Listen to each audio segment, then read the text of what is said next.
Hello everyone, आज हम second lesson पढ़ेंगे शैक्षिक तकनीकी का। लूम्सडेन द्वारा शैक्षिक तकनीकी के 3 प्रकार बताए गए हैं। क्या वो प्रकार है? कठोर शिल्प उपागम, कोमल शिल्प उपागम और प्रणाली उपागम।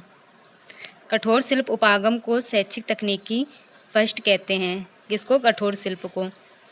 और सिल्वरमैन द्वारा इस उपागम को सापेक्षिक तकनीकी कहा गया है। किसके द्वारा? सिल्वरमैन के द्वारा।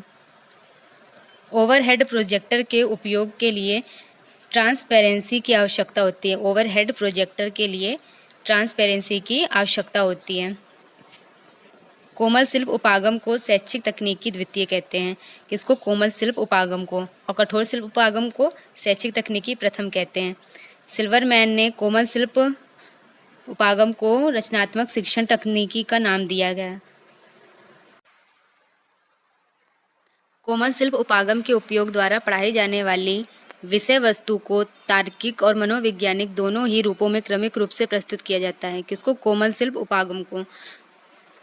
और प्रणाली उपागम में हार्डवेयर और सॉफ्टवेयर तकनीकी की विशेष भूमिका है। प्रणाली उपागम को शैक्षिक तकनीकी तृतीय कहते हैं। कठोर शिल्प को प्रथम कहते हैं और कोमल शिल्प को सेकंड कहते हैं और प्रणाली उपागम को तृतीय कहते हैं। द्वितीय विश्व युद्ध के समय हुए अनुसंधानों के परिणाम स्वरूप प्रणाली उपागम के संप्रत्यय का विकास हुआ और उपयोग सैन्य क्षेत्र में किया गया। कब? द्वितीय विश्व युद्ध के समय। प्रणाली उपागम का शिक्षा के क्षेत्र में प्रयोग उचित प्रबंधन तथा नियंत्रण पर केंद्रित है। कौन सा? प्रणाली उपागम का। प्रणाली का उद्देश्य होता है जिसकी प्राप्ति के लिए सभी घटक एक दूसरे के साथ अंतः क्रिया करके क्रियाशील रहते हैं। इसके घटक एक दूसरे से प्रत्यक्ष तथा अप्रत्यक्ष रूप से जुड़े होते हैं। एक प्रणाली की कई उप प्रणालियां भी होती हैं।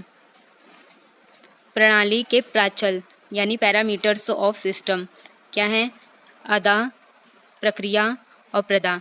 अदा होता है इनपुट और प्रक्रिया होता है प्रोसेस और प्रदा होता है आउटपुट। और अदा में क्या आता है?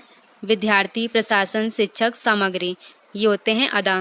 और प्रक्रिया क्या होता है? औपचारिक तथा अनौपचारिक शिक्षा प्रक्रिया है जो पढ़ाई जाती है। औपचारिक यानी कि जिसको हम स्कूल में पढ़ाते हैं। अनौपचारिक मतलब जो जीवन पर्यंत कहीं से भी सीखी जा सके, कहीं से भी शिक्षा दी जाती है अनौपचारिक में।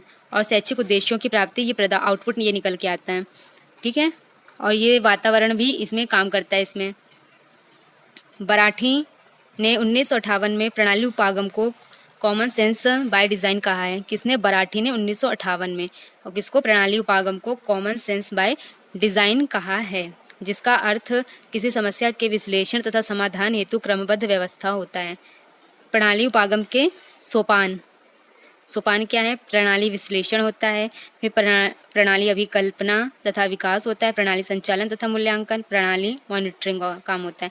प्रणाली उपागम को हार्डवेयर यानी कि एजुकेशनल टेक्नोलॉजी फर्स्ट तथा सॉफ्टवेयर एजुकेशनल टेक्नोलॉजी सेकंड को जोड़ने वाली महत्वपूर्ण कड़ी कहते हैं। किसको? प्रणाली उपागम को। यानी कि शैक्षिक तकनीकी प्रथम और शैक्षिक तकनीकी द्वितीय को जोड़ने वाली महत्वपूर्ण कड़ी प्रणाली उपागम है।